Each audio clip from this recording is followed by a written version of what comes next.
Vamos a arrancar. Estamos conversando con Delfina Ailán. ¿Así sí se bien el apellido? Perfecto, sí.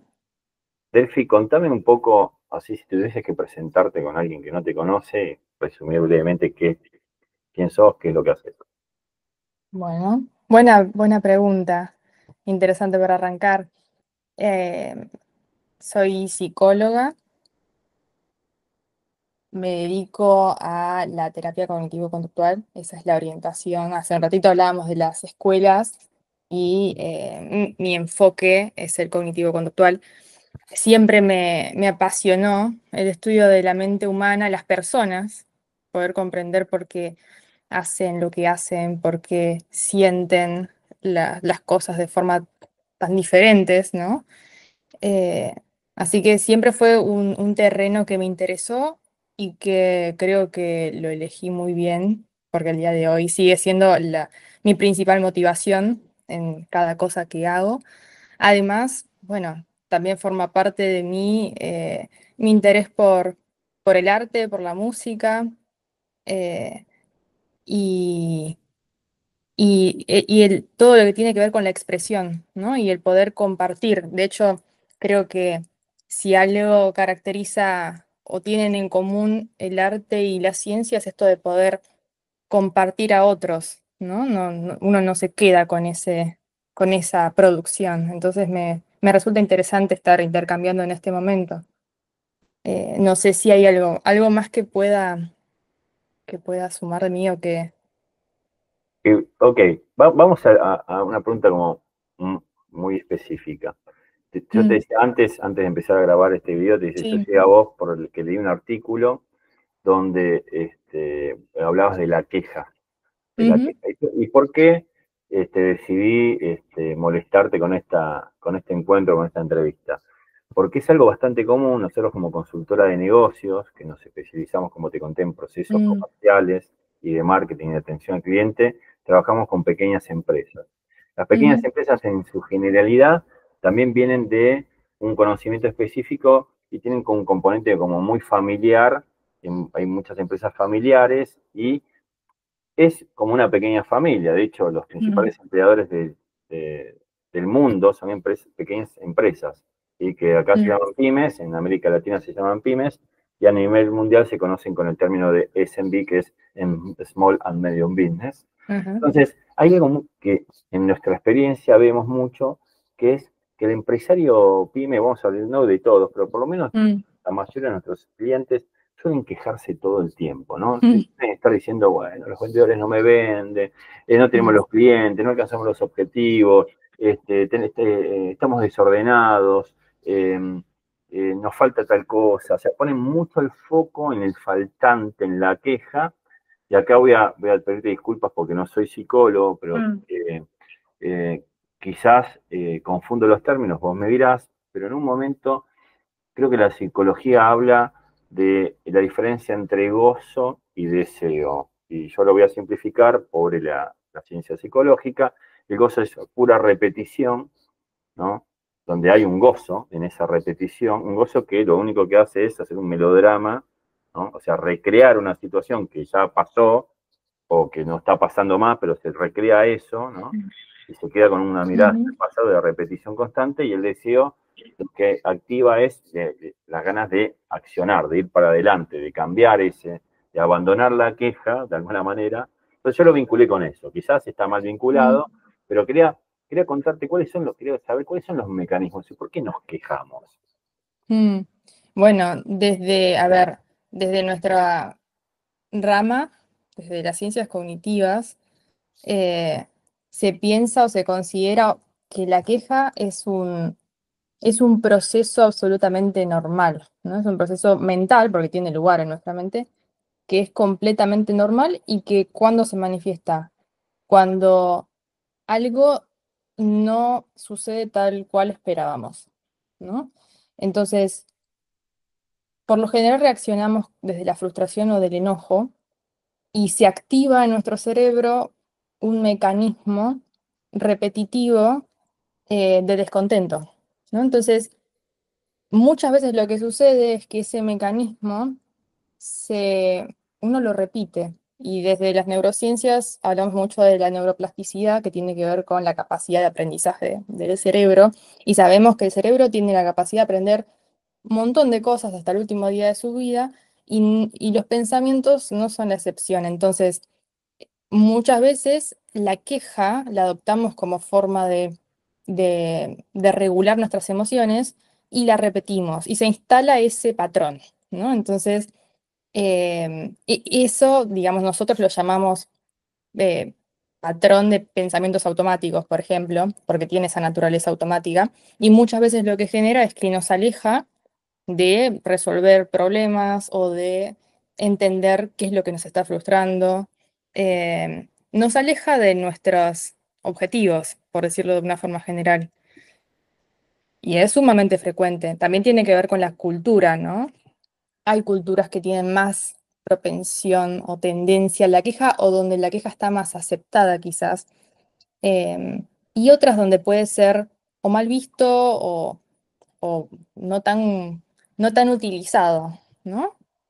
Pero es tal cual como vos decís. Ahora, ¿cómo se sale de ese patrón? Y acá traigo algo que es interesante, ¿no? Que no sé si lo sabías, probablemente Ajá, lo sepas, que el Premio Nobel de Economía es un psicólogo, sí, ¿no? Kahneman. Y él, bueno, ahora todo el mundo habla de sesgos, de pronto somos, viste, sí, como somos los argentinos que bueno, qué bueno. sabemos, leemos algo y ya está, sabemos todo de eso y somos Mm. expertos. ¿Cómo se sale de esta? Porque vos te estás llevando a un nivel biológico, o sea, a un nivel conductual donde la respuesta es automática. De hecho, Kahneman habla de pensar rápido, pensar despacio, y esa Ujú, rapidez habla casualmente ujú, de estos procesos que no son, bueno, yo soy budista, entonces el tema me sale mm, conscientes de que vos tenés ujú, ese proceso, ni siquiera sos consciente que lo tenés. Entonces, mm, lo naturalizás de tal manera como, bueno, ok, es natural, yo soy así, algo natural y es difícil que vos lo puedas cambiar, ¿no? mm, Es como decir, bueno, ujú, mira, lo que no podés, qué sé yo, estornudar con los ojos abiertos, no se puede. mm, ¿Bien? Entonces, hay maneras de salir de eso porque esa queja genera una cultura, genera un ambiente donde estamos ujú, todos quejándonos de tal situación. La queja más frecuente es nuestro querido y hermoso país y su mm, economía, y porque este país no se puede, porque este país no cambia, etcétera. Y hay como un ujú. discurso de autoafirmación de una condición. ¿Cómo Sí, de salimos refuerzo. de Ujú, refuerzo? ¿Cómo salimos de ese refuerzo? ¿Cómo mm, logramos salir de la cultura de queja para ir hacia otro tipo de cultura? mm. Bueno, vos hablaste de Kahneman, viste que Kahneman habla del sistema uno y el sistema 2, Sí. ¿no? Y el sistema uno es el sistema el rápido, el emocional, el de atajos mentales o el de sesgos o heurísticos. Tiene muchos nombres que funcionan como sinónimos, y que es el modo de pensamiento que, digamos, todos podemos utilizar, pero fundamentalmente lo usamos o caemos en sesgos en momentos de estrés, ¿no? Entonces es más, quiero decir, es más posible que caigamos en heurísticos si estamos bajo presión, estresados, que si podemos mirar con más claridad las cosas y usar el sistema 2, que es el sistema más lento, consciente, y donde podemos tomarnos un momento para pensar.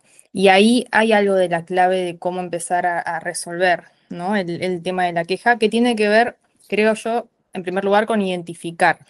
Identificar que uno tiene ese patrón, ¿no? De pensamiento. Eh, ya identificarlo ayuda mucho. Y el segundo punto es poder identificar qué hay detrás de esa frustración. Digo, también habría que diferenciar la queja adaptativa de la desadaptativa, y quizás con esto me voy un poco de la solución, pero digo, es importante porque todo en psicología tiene dos caras, ¿no? Así como de estrés, se piensa que el estrés es malo, pero el estrés también tiene una cara adaptativa. La queja puede ser adaptativa. Si estás viajando y en el aeropuerto te pierden la valija y vas y elevas una queja, ahí es más que legítimo y necesario que lo hagas. Si en tu trabajo te están maltratando, también es legítimo que te quejes. Entonces hay momentos donde es más que apropiado y necesario quejarse. Distinto es cuando ya es un modo de afrontar la vida, ¿no? Y ahí, eh, insisto, lo primero es repetir, lo primero es identificar, ¿no? Que se repite ese patrón. Luego identificar qué es lo que me está frustrando, qué me enoja. cuál es lo que está sucediendo, porque toda emoción es, digamos, viene a señalarnos algo importante que está sucediendo. Cuando te pregunto, digo, ¿qué crees que transmite o viene a enseñar el enojo cuando aparece? Y el enojo, básicamente, como yo lo entiendo, la ira, Ujú. es una emoción Sí.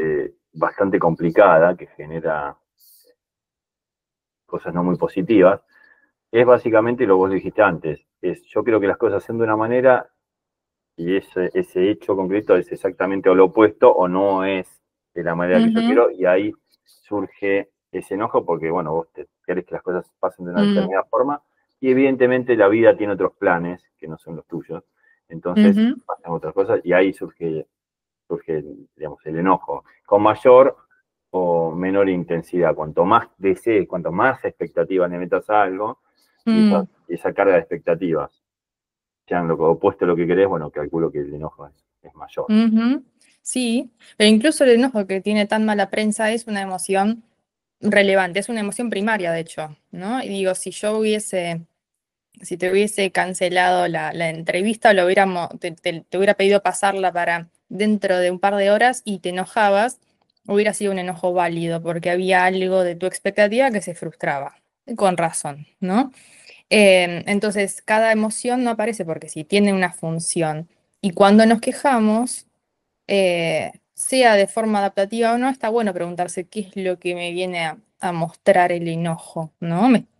Eso por un lado. Después está la otra discusión de si ese enojo se ajusta a la situación o no, ¿no? Lo que uno puede decir, bueno, me estoy enojando de más o es exagerado el enojo, ¿no? Que a veces la intensidad puede ser desmedida. Esa es otra discusión. Pero sí escuchar qué tiene para decirnos esa emoción.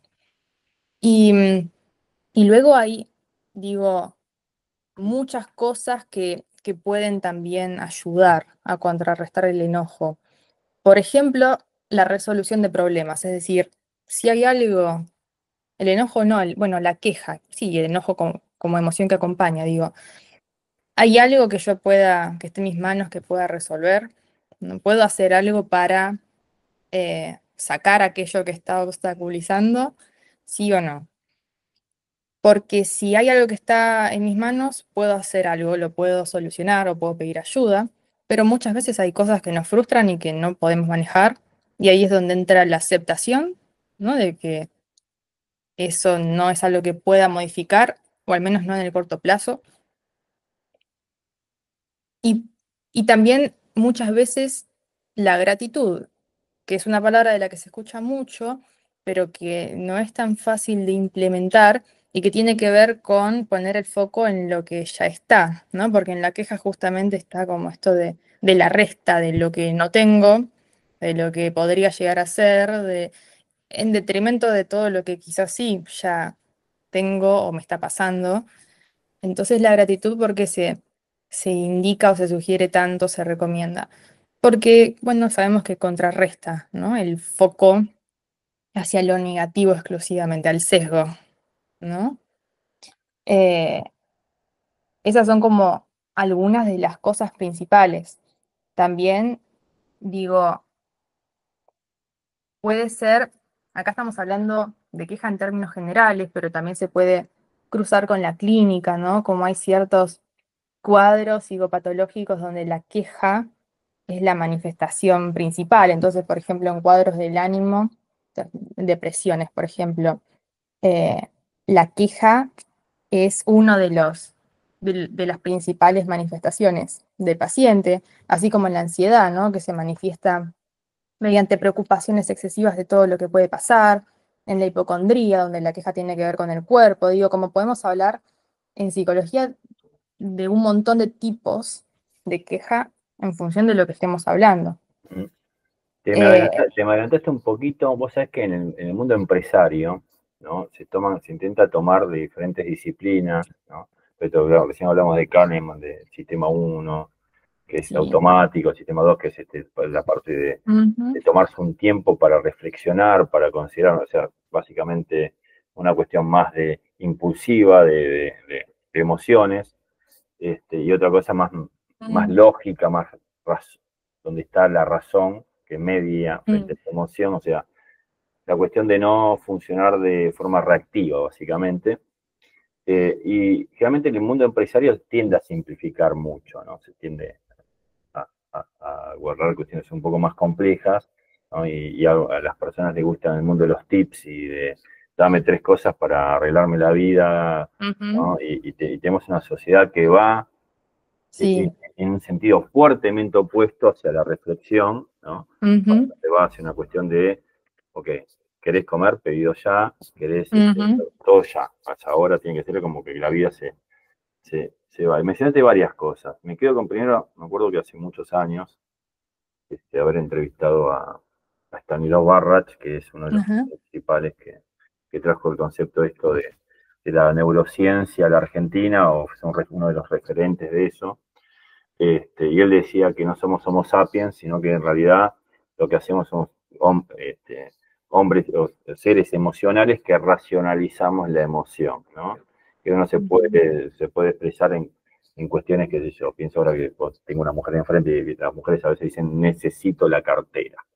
Y tenés 70 carteras, ¿viste? O sea, Claro. evidentemente no te hace falta una cartera.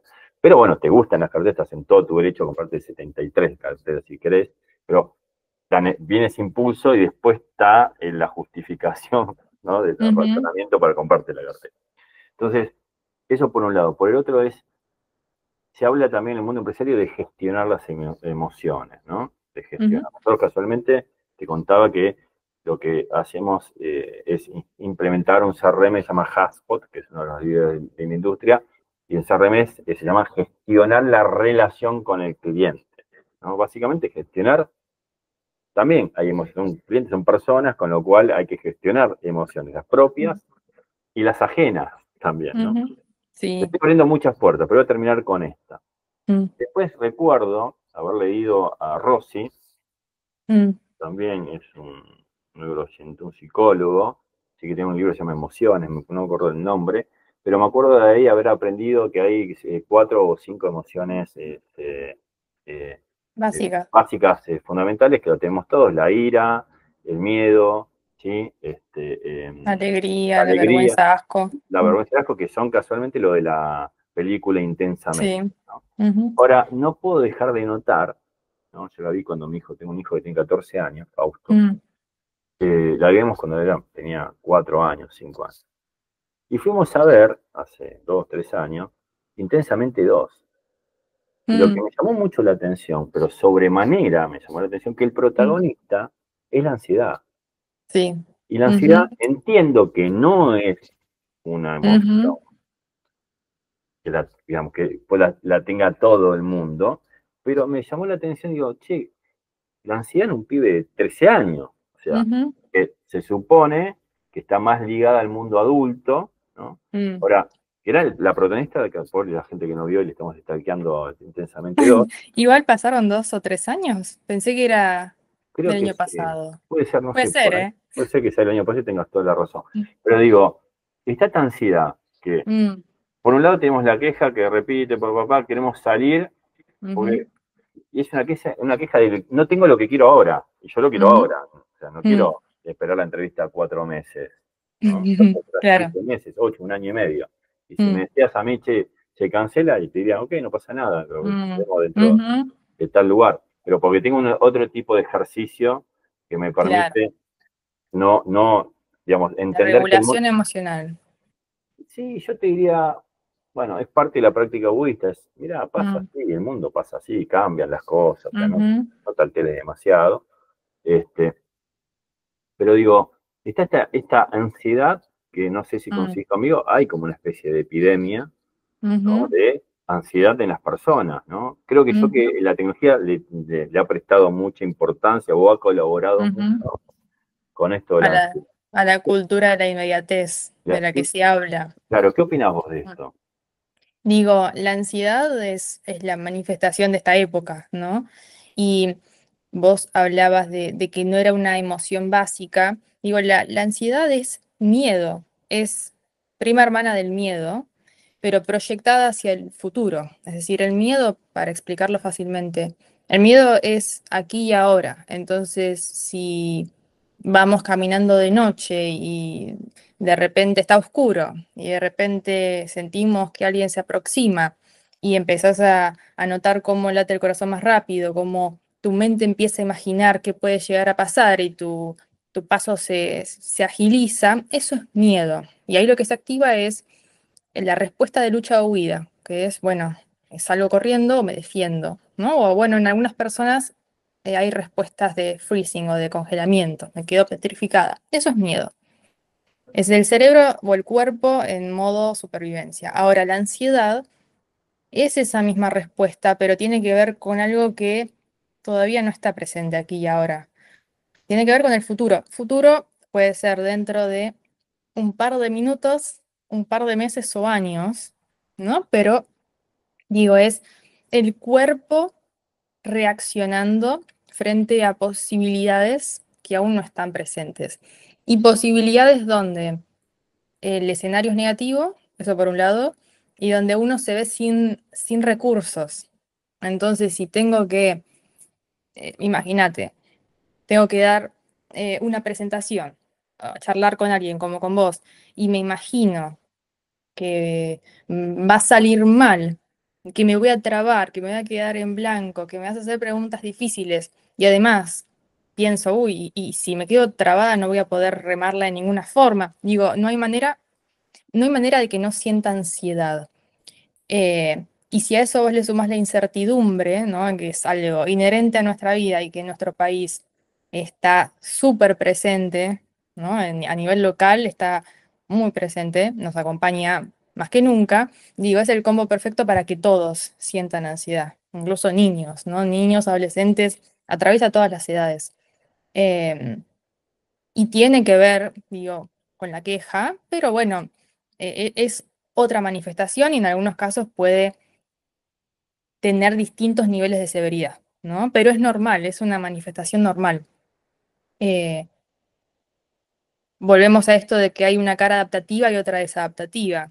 Digo, la ansiedad moviliza, te ayuda a prepararte. Si tenés una presentación, te ayuda a prepararte a que esté todo en orden, a que te presentes en horario, a que estés presentable. Si no hubiera ese grado de tensión, quizás no te preparabas lo suficiente, no lo estudiabas, ¿no? Entonces hay cierto nivel de ansiedad, de tensión, de estrés que son necesarios. Pasado ese límite ya es excesivo, ya mis recursos no van a ser útiles y mi desempeño va a caer y mi malestar va a intensificarse, ¿no? Entonces ahí es donde uno habla en la clínica de, bueno, cuadros de trastornos de ansiedad, de burnout, de estrés, de depresión, de enfermedades psicosomáticas y todo el combo. Eh, pero sí marcaría esto de que en principio es algo normal y esperable. Dijiste hace una palabra en inglés, que a mí me gusta mi idioma español, y lo voy a poner en español, que se llama básicamente, nosotros lo manifestamos de esta manera: estoy quemado.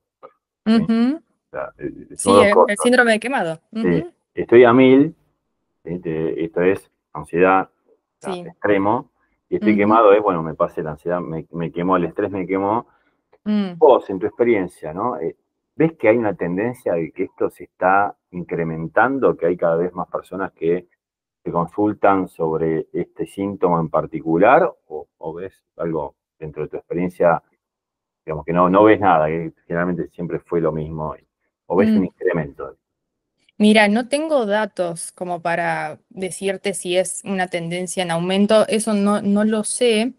Y también en mi clínica, digo, veo o llegan pacientes con distintas problemáticas, entonces quizás no es lo más representativo el burnout, pero sí, ciertamente hay personas que consultan por esto y no, digo, no podría confirmarlo, porque al mismo tiempo que hay hay mucha exigencia a nivel laboral, por ejemplo, o estudiantil, también hay más conciencia del bienestar y del autocuidado y de la salud mental en general, ¿no es cierto? Entonces creo que eh, la gente está empezando a poner límites saludables o a cuidar de su cuerpo y de su mente de otra manera. Pero sí no podría decirte como la cifra o esto de si está en aumento o no. Ok, Pero que existe, existe, ¿sí? bien, bien, bien. Te voy a llevar a una parte final de la charla y te cambia un poco el foco, que tiene que ver con eh, inteligencia artificial. Mm, Eh, entiendo que, entiendo que todas las corrientes psicológicas nacieron, ¿sí? En un contexto de la humanidad donde hubo un cambio estrepitoso en las composiciones de la sociedad. Estamos hablando de la Revolución ujú, Industrial y la Revolución Francesa allá por finales del siglo XVIII, de los 1700, donde en Europa puntualmente y en el resto de, digamos, de América también había una migración de sociedades comunitarias, ¿sí? Del campo hacia la ciudad, se instalaban las fábricas, cambió la forma de, de fabricar mercadería, empezaron a generarse grandes ciudades. Entonces se pasó de un lazo comunitario, ¿sí? A lazos contractuales, donde ya si vos te pones a pensar, sobre todo, no sé, por decir algo, la comunidad judía, ¿no? Tengo muchos amigos digamos, judíos, que sus apellidos, como los apellidos de todos, ¿no?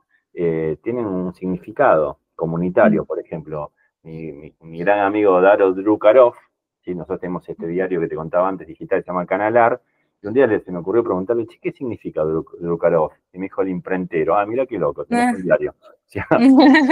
qué Entonces, casualidad. claro, qué casualidad, ¿no? Casualidad no existe para mí, pero digo, estaba su identidad Ujú, basada en un oficio dado por una, de vuelta, por una comunidad, donde entonces que es el hijo del cartero, el hijo del mm, almacenero, ¿no?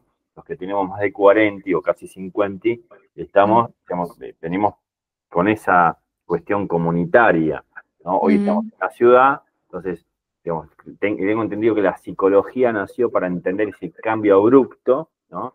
De hecho, tengo el otro vez, me ocurrió un chiste, más perdido que psicólogo en un pueblo, ¿no?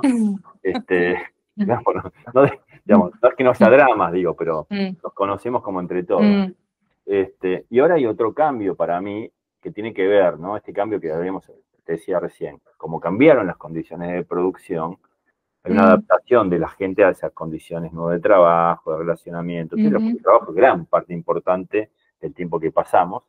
Y ahora hay otro gran cambio que viene con la IA, que ujú, acelera aún más la productividad, que es el nuevo tema. Todos tenemos mm, que ser productivos. Entonces, acelera muchísimo esto.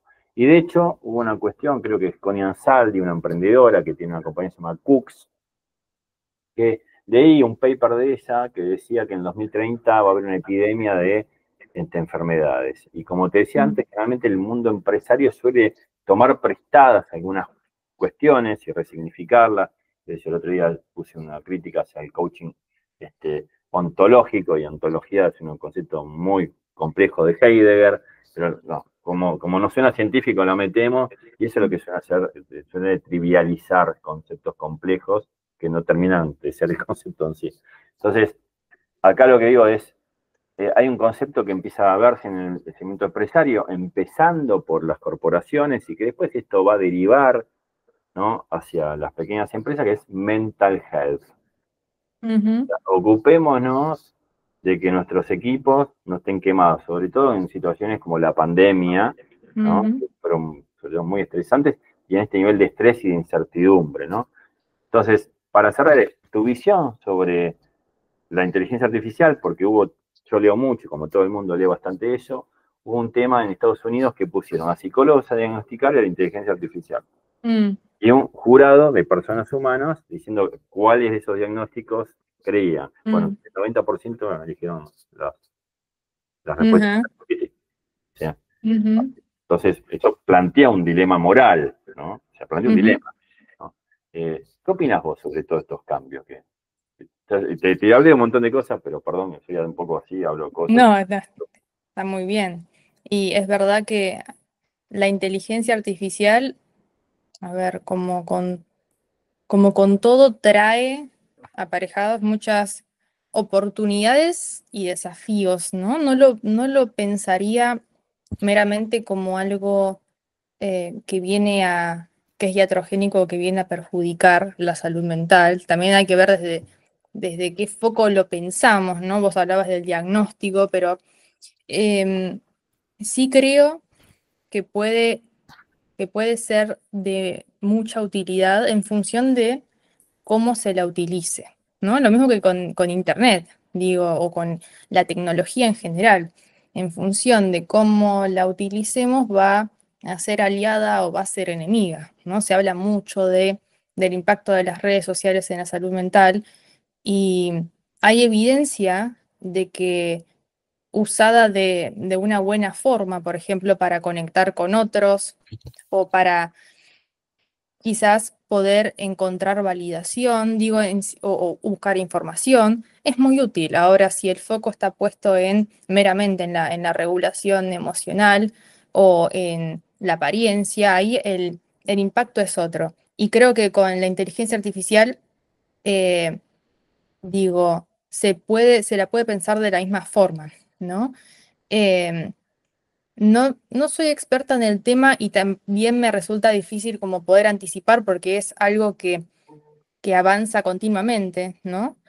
Y puede ser que a nivel del diagnóstico sea más precisa en algunas cuestiones, pero digo, a nivel del diagnóstico y con todo es mucho más precisa la inteligencia artificial, ¿no? Le preguntas cualquier cosa y te la sabe responder y le seguís repreguntando y te complejiza más la respuesta y te da respuestas que quizás a uno le llevaría un tiempo planificarlas y ejecutarlas. Entonces digo, tiene lógica que pueda ser un buen diagnóstico, pero también hay que ver eh, otras variables que se tienen en cuenta a la hora de analizar el perfil psicológico de una persona, ¿no? Y sabemos que hasta el momento no ha habido ninguna máquina que pueda reemplazar al psiquiatra, al psicólogo o una persona, ¿no? Hay mucho, incluso desde lo gestual, eh, que no puede ser todavía reemplazado, por más que la inteligencia artificial vos le hables y te responda, incluso que adopte el acento argentino, digo, hay muchas cosas que son espectaculares, pero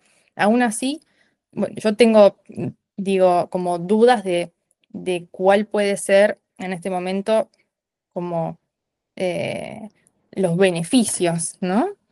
Eh, entonces, creo que es algo que se va a ir viendo con el tiempo. Sí creo que como todo en exceso es malo, entonces no podemos contar solo con eso, sí como una ayuda. En ese sentido no lo veo como algo que esté mal, en absoluto.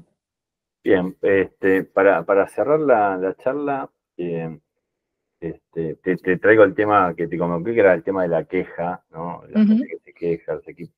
Eh, yo sé, no soy muy amigo del mundo del tip, pero esto es un video para Del mundo empresarios, de... del tip y de la sugerencia, tirarme Ah, tres consejos, pero vamos a ujú. hacer esto, aunque no soy muy amigo.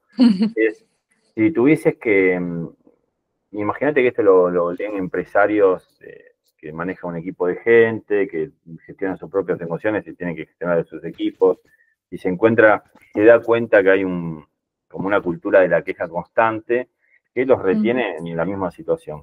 ¿Qué le podrías recomendar más allá de lo que me dijiste, hacer un stop, de analizar, de ver qué te molesta? Como una Mm. práctica habitual que es aconsejable, que le puedes dar a algún paciente, algún ejercicio que los ayude con por lo menos a identificar que eso está o que de alguna forma los ayude a salir de eso, ¿no? Creo que la reflexión digamos, tomarse, parar la pelota y Mm. Ujú. escribir, ponerle, puede ayudar, pero ¿qué consejos le daría? Bueno, a ver, vos hablabas de alguien en un rol de gestión, por ejemplo, ¿no? En ese caso, yo creo que lo principal es la escucha, ¿no? En primer lugar, bueno, ¿por qué esta persona se está quejando, ¿no? La escucha, que es toda una habilidad que no es tan sencilla y que implica poder dejarse a uno de lado y entender qué es lo que le sucede al otro. Entonces, eso en primer lugar. Y la validación. Validación es poder darle a entender al otro que uno comprende, ¿no? Lo que está mencionando, lo que está sintiendo, y ver si hay algo que esté a su alcance para poder ayudarlo o solucionar el problema. Digo, eso a veces, eso puede mitigar la queja. Más a nivel individual, digo, insisto en esto de poder diferenciar la queja productiva de la improductiva, y si es una queja productiva, poder bueno, eh, hacer todo lo posible para solucionarlo. Muchas cosas las podemos solucionar fácilmente o pidiendo ayuda y se soluciona el asunto. Y otras veces es aceptar que la solución no es inmediata, que hay cosas que no se pueden cambiar y agradecer o reconocer lo que ya se tiene, ¿no?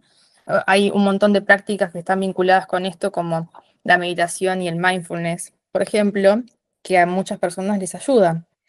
Pero también dijiste algo que no es menor y que es, a mí tampoco me gusta la cultura del tip, ¿no? Porque digo, estamos hablando de un concepto del que todos conocemos, pero cada persona o cada historia es subjetiva, entonces muchas veces puede ser necesario un análisis propio, un espacio terapéutico propio donde poder expandirse, explayarse y trabajar, ¿no? Con todo lo que encierra este tema. Entonces, ahí quizás, digo, sí tomar esto como lo que es, ¿no? Como una generalidad, pero nunca puede, em, digo, siempre es el caso por caso, ¿no? Entonces, hay algo de la escucha hacia otros y hacia uno mismo que es el principal paso. Y eso implica bajar la velocidad para poder escucharse. Y eso, bueno.